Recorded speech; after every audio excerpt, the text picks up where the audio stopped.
So yet again, London was in the news this month for yet more stabbings.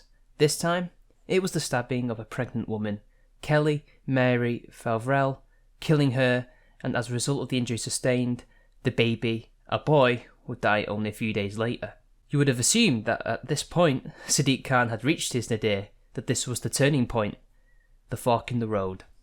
Either he resigns and a new election is called to replace him, or he goes back on his election promises to change police practices like curbing police stop and search, and adopts a more forceful approach to policing in the city. But of course, the deaths kept coming. As I mentioned, another woman, 30 years old, and her 3 children, all under the age of 12, were stabbed in Enfield. There were probably even more murders and violence going on that were not even reported by the news. So okay, I hear detractors ask, it's the news. The news is known for overwhelmingly negative coverage full of death, violence, degeneracy, all sorts. These are the stories that sell. It's not the full picture. Well, unfortunately, we only have to take a look at the official statistics to see that from the last year of Boris Johnson's second term and all the way through Sadiq Khan's first to the present, murders, gun crime, it's all been on the rise, and it doesn't seem to be decreasing anytime soon. If these murders are being overinflated by the media, then explain the statistics. And what has caused all of these issues? Well, they are myriad, but considering a lot of the victims and perpetrators are actually young adult males, usually of the BAME category, minorities for those of you outside of the UK, but considering this is London, they are not actually minorities in this context. These young males will usually come from fatherless homes where gangs prey on them and become their own male role models. This is something that anyone from both sides of the political spectrum can agree on. Even David Lammy has said that this is a primary reason for the crime that is happening in London and other areas of our major cities to a much lesser degree. Some claim that it's cuts to the mayor's budget that is causing these issues, but as Academic Agent points out in this video, it's a moot point. First of all, let's look at the facts. The Commissioner of the London Met reports in directly to the Mayor of London. The Mayor was given a direct mandate for policing in London in 2011. The Mayor is responsible for setting the strategic direction of policing in London through the Police and Crime Plan. He manages their resources and has direct oversight. Yes, the budget is set from Westminster, but what is to be done with that budget is decided by Khan himself.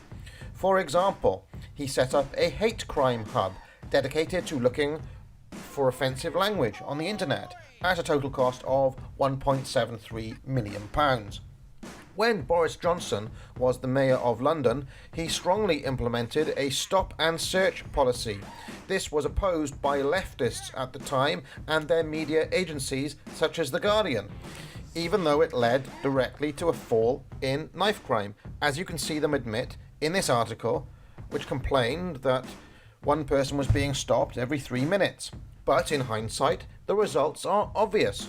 If we look at this graph, we can see the record under Boris and the change at the exact moment that Sadiq Khan became mayor. Why? Because Khan ran specifically on cutting stop and search. And I quote from September 2015, "I do everything in my power to cut, stop and search," he said. There have been public service cuts all over the country, but why is it that out of all the major cities in the UK, it's London that has this issue? What is driving these gangsters to such levels of dehumanisation that even pregnant women and young children are game? This is something that is not easily answered, and I don't think it's something that can be fixed quickly. Regardless, the stabbings get worse, the crime continues to increase, and at what point can the left continue to wave away the decisions that Khan has taken and finally admit that he has a part to blame? Maybe they can't stop ignoring issues of fatherlessness, the lack of integration in the capital city, among other issues. Maybe London is not this great European open city that they are led to believe that it is, or want to believe that it is. Maybe their efforts to curb what they thought was oppression, marginalisation, has only exacerbated these issues, but that these issues did not come from the top. They only seem to come from the bottom, or from the same areas. That it's not necessarily the politicians or another race that is necessarily harming these groups, that it is perhaps elements within these groups that are harming the greater whole. But until they can realise that perhaps not everything is as black and white as they seem to think it is, until then, it will not end.